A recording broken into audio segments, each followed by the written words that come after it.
je voudrais remercier tous nos compatriotes d'ici et de la diaspora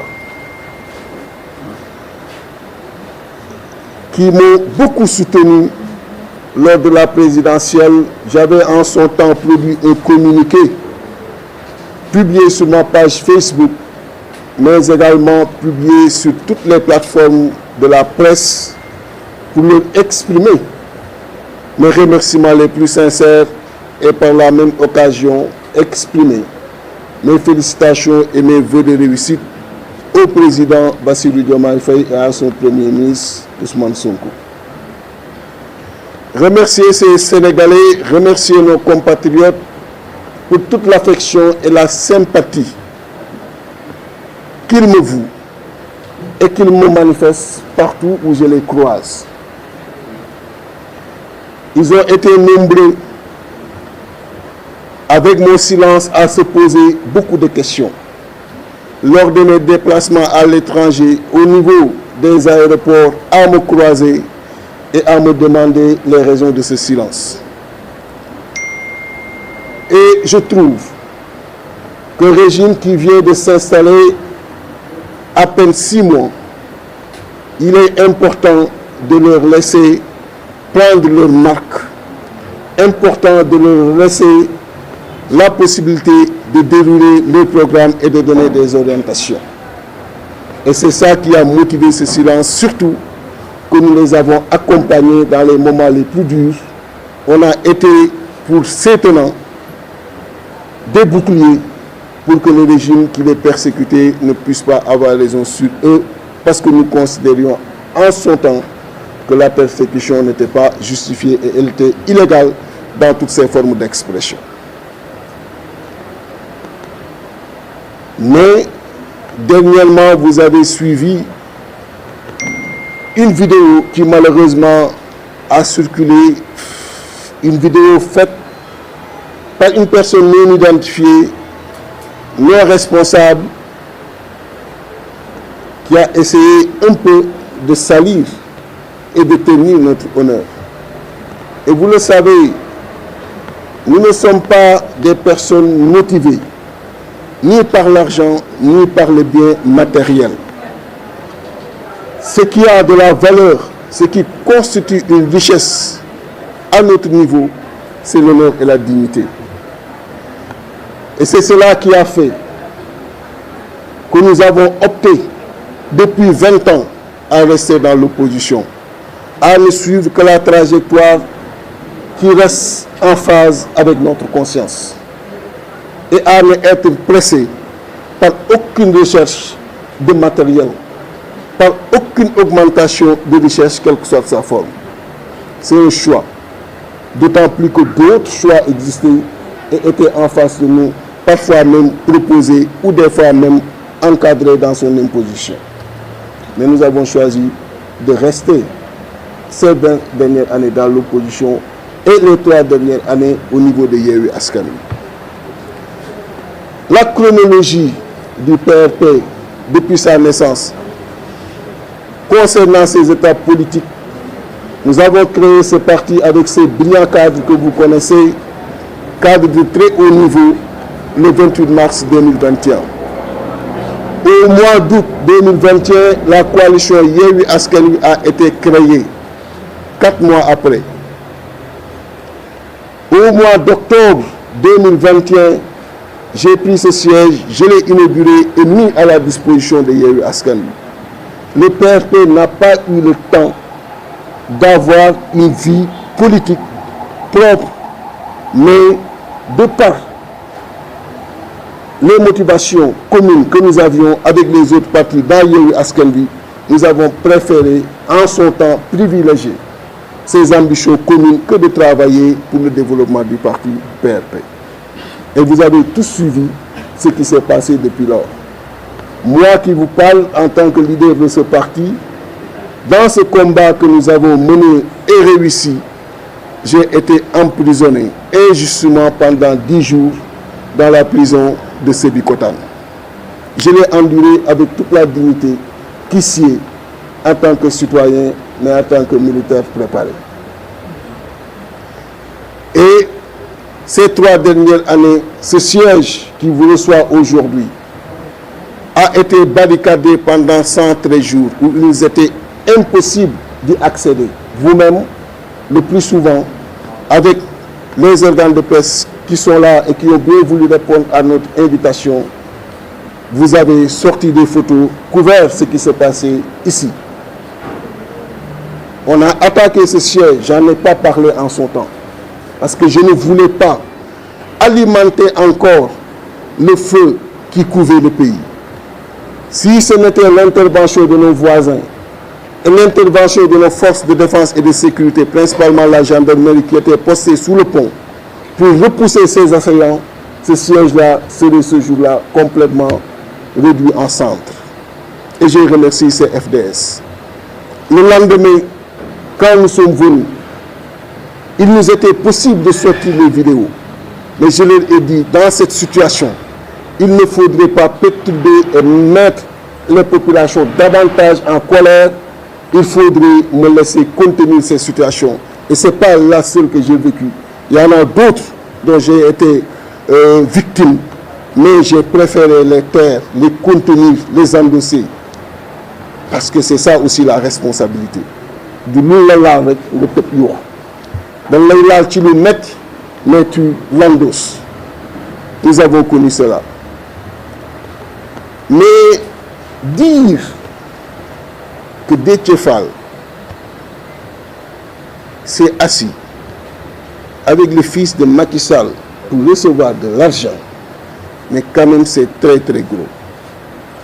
Nous sommes un vendredi. Je suis musulman. Je le jure sur le Saint-Coran que je n'ai jamais vu, à part les photos sur Internet, le fils de Macky Sall. Jamais vu. Nous avons photo sur Internet. Et je pense que s'il s'agissait de s'asseoir avec quelqu'un, j'allais le faire avec le président Macky Sall lui-même, qui a à plusieurs reprises essayé d'avoir ce contact que j'ai systématiquement refusé. Un exemple que vous ne connaissiez pas que je vais vous donner. Le 20 mai 2023, à minuit passé, un étranger dont le nom a circulé par la suite dans une affaire dont je ne connais même pas si elle est vraie ou pas, a cherché à me voir par le biais d'un ami commun, ce que j'ai accepté finalement. Et quand il est venu, la principale raison de son déplacement était de voir s'il y avait la possibilité, lui et ses amis hommes d'affaires et autres grands dignitaires africains et sénégalais, s'il y avait la possibilité qu'ils m'accompagnent pour la présidentielle, parce qu'après étude, ils avaient jugé, compte tenu de la crédibilité, de l'expérience en politique, de l'expertise, mais surtout de la forte affection et sympathie qu'il y a entre moi et les Sénégalais, mes chances étaient fortes pour que je puisse, si je suis accompagné financièrement, gagner la présidentielle, sous la condition que je m'asseye avec le président Macky Sall pour le mettre lui à l'aise. Ma réponse a été simple et sans équivoque, et je le jure encore sur le Saint-Coran. Jamais je ne m'asseyerai avec Macky Sall pour 2 raisons. La première, je ne brûlerai jamais cette crédibilité, cette confiance que les Sénégalais ont à mon endroit. Et vis-à-vis de ma conscience, ce que tu me demandes m'est impossible. La deuxième raison, il ne peut pas être celui qui persécute aujourd'hui Ousmane Sonko, avec qui je suis actuellement, et que lui m'entende plus tard que j'ai eu à commercer avec son boulot. Pour ces 2 raisons, vous pouvez considérer que cette discussion, nous pouvons y mettre un terme tout de suite. Et ce n'est même pas la peine de prendre un autre rendez-vous. Ce qui s'est passé, c'était la seule fois qu'on s'est vu, il n'y a pas eu une deuxième fois. Parce qu'il a compris le message. Et celui qui a été témoin de cette discussion, notre ami commun, ça fait juste 1 mois qu'il est passé à la maison pour me dire une chose. J'ai suivi beaucoup d'acteurs politiques. J'ai été en contact avec beaucoup d'acteurs politiques. Mais je vous le jure, il y en a peu qui ont la crédibilité que vous avez. Il y en a peu qui ont ce rapport avec l'argent et le matériel. Décliner une si grande possibilité en tant que candidat pour ta crédibilité et pour un ami, je te dis que tu es le seul à le faire. Parce que pour moi, la dignité et l'honneur n'ont pas de prix. Parce que pour moi, la réussite, le succès, c'est l'affaire du Tout-Puissant, c'est sa volonté qui, en toutes circonstances, si elle est inscrite sur le chemin de ton destin, te croiseront. La réussite et le succès, si ils sont inscrits sur le chemin de ton destin, te croiseront. Et je reste foncièrement convaincu de cela, que pour rien au monde, je ne ferai quelque chose qui n'est pas conforme à ces valeurs pour justement du bien matériel. Et dans ma nature de compagnonnage avec quelqu'un, c'est de toujours le défendre, de me servir et de me mettre en bouclier, d'ignorer mes intérêts personnels, d'ignorer l'intérêt de mon parti, pour être à ses côtés, pour que rien ne lui arrive. Et c'est comme ça que j'ai fait ces 3 dernières années, et rien d'autre que cela. Donc, c'est totalement faux. Je le précise parce que c'est un devoir que j'ai vis-à-vis des Sénégalais, de lever toute équivoque, de lever toute calomnie sur ma personne et ma démarche. Parce que maintenant, c'est devenu presque une nature de vouloir calomnier quelqu'un pour je ne sais quelle raison. Et ce qui est grave, ce sont des personnes non identifiées, qui ne sont responsables d'aucun parti, qui ne donnent même pas de nom, qui ne laissent même pas de visage, qui font leur audio et qui font circuler ça de façon virale. Dans mon rapport avec la vérité et dans mon rapport avec les Sénégalais, il importe, quand cela arrive, que je me mette en face d'eux. Et comme on m'a toujours connu pour lever ces calomnies, ça n'a jamais existé. Je n'ai jamais eu de contact, ni avec le fils de l'ancien président, que je n'ai jamais vu à part ces photos sur Internet. Je n'ai jamais été en contact commercial avec le président Macky Sall. Les 3 contacts dont je me souviens, c'est quand il nous recevait le 1er décembre 2016, toute l'opposition au palais, après le dialogue politique. Le deuxième, quand il présidait le colloque des polytechniciens au CICAP. Et le 3e contact, quand les Lions ont gagné la Coupe d'Afrique. Et à l'aéroport, opposition et pouvoir, nous avions convenu devant tous les caméras de recevoir et d'honorer ceux-là qui venaient de le faire, pour nous et pour l'Afrique.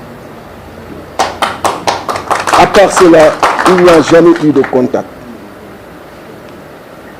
Il a essayé, à un moment, de me mettre dans son gouvernement. Il a envoyé quelqu'un un message qu'il a bien voulu me faire parvenir sur son intention, avec les ambitions qu'il a pour le pays et l'expertise qu'il me connaît, d'être à ses côtés pour travailler pour le pays. Mais pour les mêmes raisons que j'ai évoquées tout à l'heure, pour celui qui a voulu financer ma candidature, pour ces mêmes raisons, j'ai dit à ce dernier qu'il m'était impossible de collaborer avec lui, impossible de travailler avec lui dans le gouvernement. Et sur cette même audio qui circule, on m'a dit que je n'ai jamais rendu visite à Ousmane Sonko quand il était en prison. Et vous tous, vous êtes à l'aise parce que vous avez été témoins et vous avez couvert cette visite. Vous êtes suffisamment informés pour savoir que c'est faux, que je lui ai rendu visite, une visite dans une parfaite cordialité, parce que les visites en général ne durent que 20 minutes. Et ce jour-là, on a été un entretien fraternel pendant au moins 45 minutes. À plusieurs reprises, le garde pénitentiaire est venu pour justement nous signaler que l'heure venait d'être dépassée. Donc pour dire qu'il y a une succession de calomnies et il était important de les dégager. Je ne pourrais pas le faire tout le temps parce que peut-être d'autres vont venir. Mais il était important pour cette fois de venir parler aux Sénégalais, de venir parler à nos compatriotes qui nous font énormément confiance et les renouveler ce pacte de dignité, ce pacte d'honneur, ce pacte de vérité qui nous lie et qui n'est pas un pacte écrit, mais un pacte qu'on vit. Parce qu'un pacte écrit est du saupoudrage, mais un pacte qu'on vit, c'est une conviction profonde. Et cette conviction profonde est liée à notre peau et à notre sang. Du ñu war nit bu ñuy àndal bu ñu ànd ak yow suñu bakkan bu ko jaree dañ koy joxe.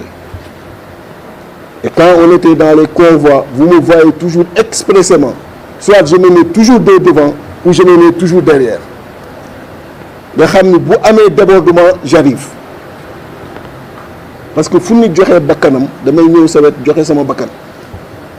C'est comme ça. Et ça ne va jamais changer dans mon compagnonnage avec nit.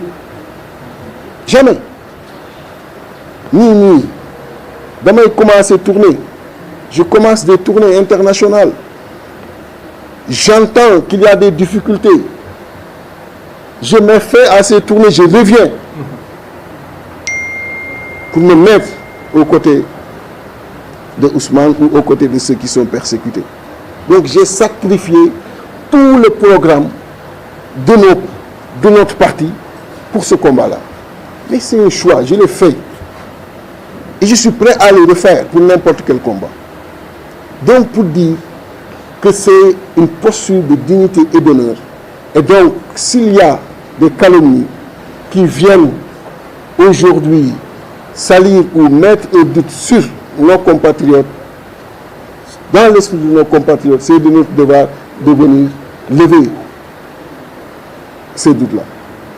Donc vous dire encore une fois que toute ma vie, je l'ai consacrée aux préoccupations des Sénégalais et je continuerai à avoir cette posture. Il est évident que ces 6 derniers mois, je n'ai pas eu de contact ni avec le président Ousmane, ni avec le président Bassirou Diomaye Faye. Et je comprends. Ils ont de hautes responsabilités et peut-être c'est ça qui fait qu'ils ne peuvent pas être en contact avec tout le monde. Et à chaque fois, dans les aéroports ou partout ailleurs, quand j'ai été interpellé, on ne te voit pas dans ce qui se passe aujourd'hui, on ne te voit pas dans les affaires de l'État. J'ai toujours esquivé la question en leur disant qu'il était important de leur donner du temps. Et nous tous, qu'on leur souhaite une très grande réussite. C'est la réponse que j'ai toujours réussi. Même vous, journalistes, vous avez essayé par tous les moyens de me faire parler, et je m'excuse, il y en a énormément qui ont essayé de m'avoir au téléphone, parfois même par gêne, je ne pouvais pas les prendre, parce que je ne savais pas quoi leur dire, et de ne pas les frustrer, et je m'excuse auprès de vous. C'était toujours pour mettre à l'aise nos amis et faire en sorte que ce qu'ils ont engagé, le combat que nous avons fait ensemble, qu'ils soient suffisamment à l'aise pour le mener et pour le réussir. À l'approche de la constitution des coalitions pour les législatives, les contacts n'ont pas existé, les tentatives n'ont pas abouti. Nous avons un parti politique et nous avons le devoir, l'obligation de nous prononcer sur ce qui se passe dans ce pays-là, de donner notre point de vue sur la marche du pays. Ce qu'on pouvait faire avec eux s'il y avait cette association. Mais comme le contact n'est pas établi, nous avons naturellement travaillé à mettre une coalition, à faire une jonction avec d'autres camarades qui étaient déjà ensemble pour voir comment avoir une liste qui nous permet d'avoir des députés à l'Assemblée pour pouvoir se prononcer sur la marche du pays. Donner notre point de vue, donner des orientations qui peuvent aider et soulager les préoccupations de nos compatriotes. Il n'y a que ça. Il n'y a aucun problème, il n'y a aucune envie de faire mal, aucune envie de faire sombrer le travail de qui que ce soit. Mais il y a juste une obligation en tant qu'acteur politique, en tant que citoyen sur qui les Sénégalais comptent et qui depuis lors t'interpellent et qu'il y a une occasion avec le Parlement de porter leurs préoccupations, de se mettre en coalition pour porter leurs préoccupations. Pas plus que cela.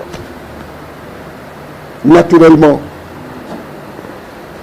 le moment venu, et à chaque fois que nécessaire, s'il y a lieu, en toute objectivité, de dire notre point de vue sur la marche que nous jugeons pas du tout correcte, rassurez-vous, comme on l'a toujours fait, devant les Sénégalais, on le fera toujours.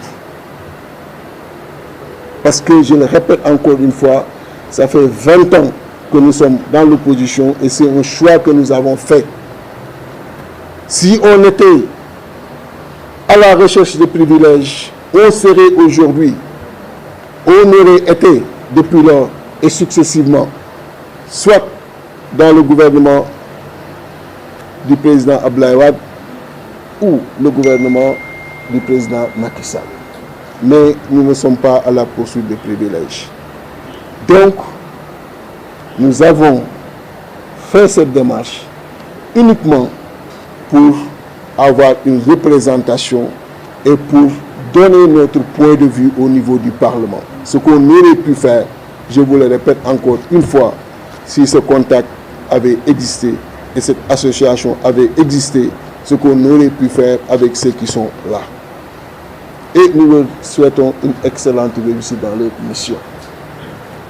Vous savez, je l'ai dit à certaines hautes autorités étrangères avec qui j'ai discuté dans mes déplacements et qui m'interrogeaient, c'est normal, en tant qu'acteur politique sur la marche du pays.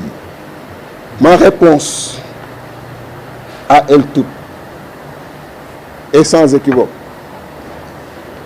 Notre souhait, et je vous exhorte vous aussi, c'est de les aider et de faire en sorte qu'ils réussissent leur mission.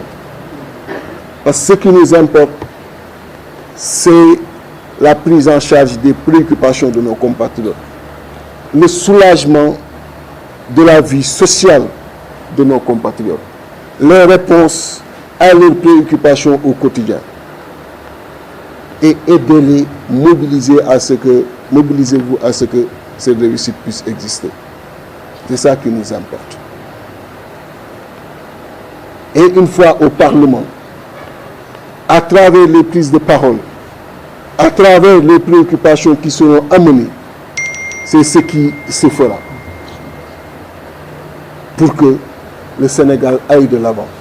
Il n'y a que cela qui nous importe, parce que c'est le choix que nous avons fait d'être à leur côté et de les retourner tout le bien qu'ils ont toujours eu à nous procurer. De leur retourner tout l'espoir qu'ils nous ont toujours manifesté et de leur montrer que nous restons les mêmes dans nos rapports avec la dignité, dans nos rapports avec les principes, dans nos rapports avec l'honneur. Considérez, et je vous le dis encore une fois, tous les politiciens ne sont pas pareils.